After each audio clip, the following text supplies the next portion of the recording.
Hello everybody, today I got a new knife from Bark River. I was looking for a camp knife that I could use for smaller things like carving and whittling.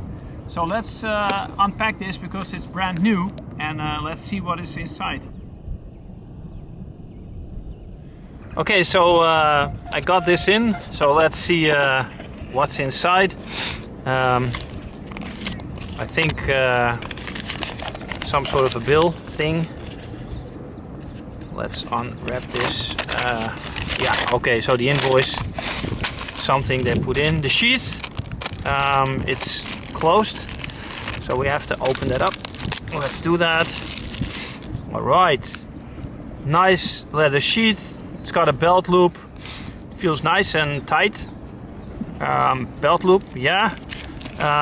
Some cards. DLT Trading, that's where I bought it. Bark River, a sticker. So this is the knife. Let's open that up. Let's keep the invoice there. Oh, it's going everywhere. Alright. Whoa, alright. Everything off. There it is. Wow. I mean, that is a beautiful little knife. The reason I chose the Kephart mini Kephart is because it has a decent handle, a little bit under 4 inch. I will put all the specs at the end, but it's got a convex edge. I think I think it's great for camp work, either flat grind or maybe a saber grind, but not convex anyway, because that is more for woodwork, I think. But look at that knife, the finish, the liners. Really nice and quite a voluminous handle. I got big hands, but it fits. All right, let's do some small cutting tasks just to see what it can do. All right, so let's try the sheath first. It's a really nice tight fit. It's smooth. It goes in pretty nice all the way up to here with the handle. Yeah. All right. So let's say camp work. Maybe I wanna, I mean, it feels like crazy sharp, but let's say you want to do a bit of a piece of a bread. I mean, nice. So that is why a convex or a flat grind is a lot better, because it's so much thinner, and that is why I chose the mini Kephart over the other knives that they have in this size, because the blades are thicker. Let's see if it has a 90-degree spine in case you want to start a fire. I would say yes, it throws sparks. Yep, really good. All right, and just so this is a piece of sort of like that branch, but let's see if it wants to carve, in case that would be necessary for some light bushcrafting. And that goes like crazy. Really good. Maybe do a notch.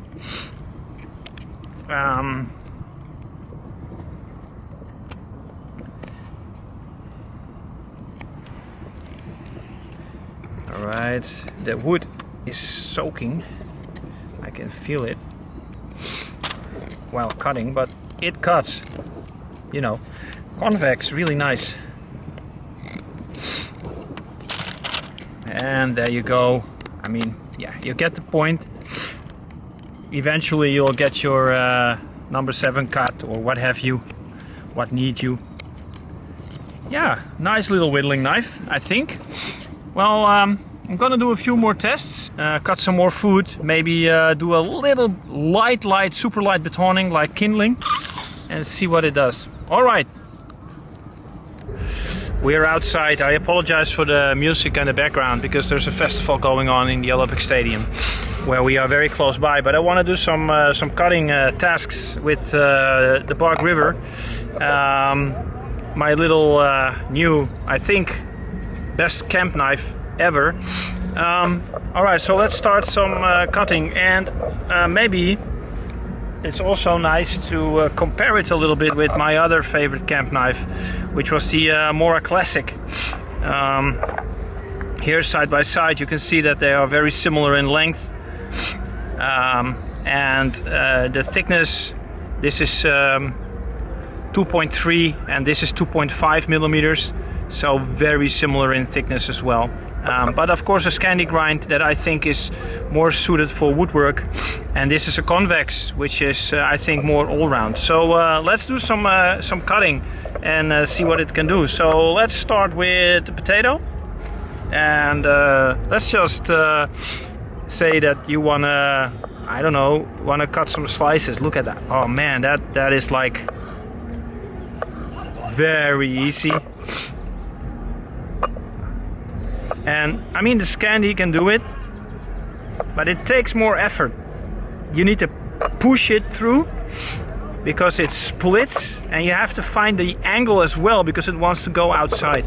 But this, I mean, simply awesome. So cutting potatoes, yeah, definitely the Bark River. Let's do a carrot or maybe an onion. What do you want? An onion, thanks man. Onion. Let's say we want to cut down an onion for whatever food. So let's take it like this and like this. And all right, let's start with the Scandi. I mean, it goes pretty decent, even easier than the potatoes. Now let's do the Bark River. Yeah, not much difference, but it slices so much nicer. All right, really good. I think we have to put some of that in the bag. We don't want to spoil, we don't want to ruin the environment, although it's organic. A carrot maybe, really tough stuff. So Scandi, and I can hear it actually rip. Let's do the convex. A little bit of ripping, but much better. I mean, it was to be expected. This is like a flat grind or a saber grind. It just cuts easier, you know. Let's do some feather sticking maybe. All right, let's start with the Mora, just to see. I mean, this can definitely feather stick, as you can see. Very fine curls. Yeah, of course that's what the Scandi is for, right? Can even baton a little bit with this. Not that I want to, but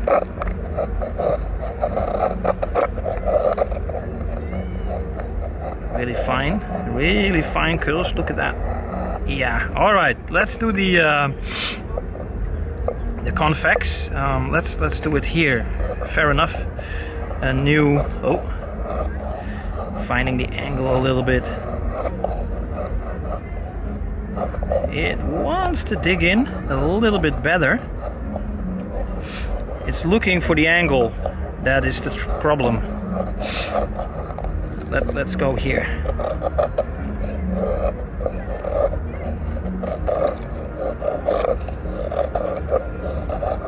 All right, I really have to get the hang of this.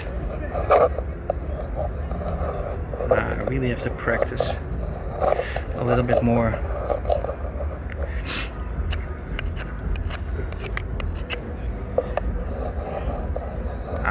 Yeah, almost. All right, so I would say the Scandi, that does a little bit better carving. It's just easier, intuitive. It works better. Maybe let's cut some rope. Tie wraps. Yeah, let's do some tie wraps. All right, let's cut one up for I don't know, camp purposes.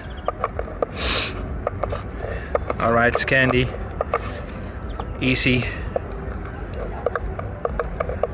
Bark River, the convex. Yeah. I mean, effortless, both of them.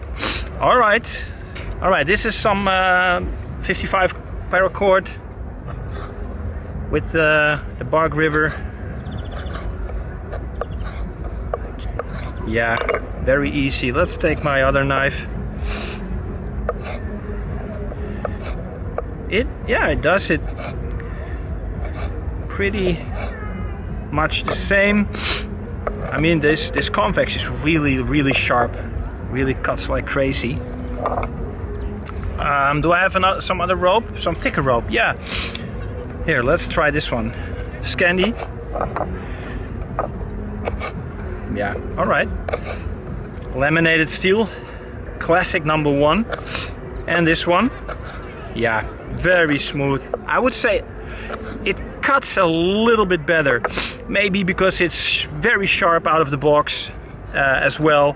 But you know, one more thing, I have some really tough rope here, some sisal rope, I believe it's called. 1, 2, 3. All right. 1, 2. Oh, need to make a good cut. 3. Yeah, effortless as well. Okay, and finally I have some fat wood. Just want to scrape a little bit of that fat wood off with that spine, and look at that. Some really fine shavings there. Yeah, you can cut very easily. And of course with the Mora, that doesn't really work. I mean, I made it a 90-degree spine, but it's not as sharp, so that won't work much.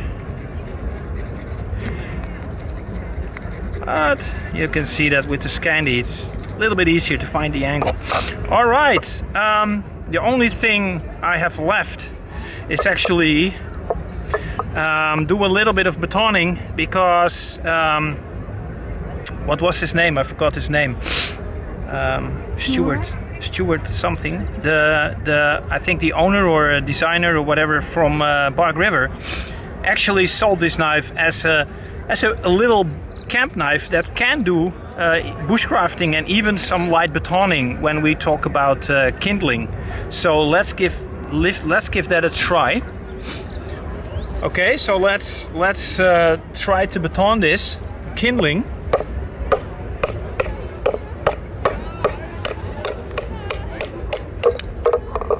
Yeah, really nice. I mean, it does really great.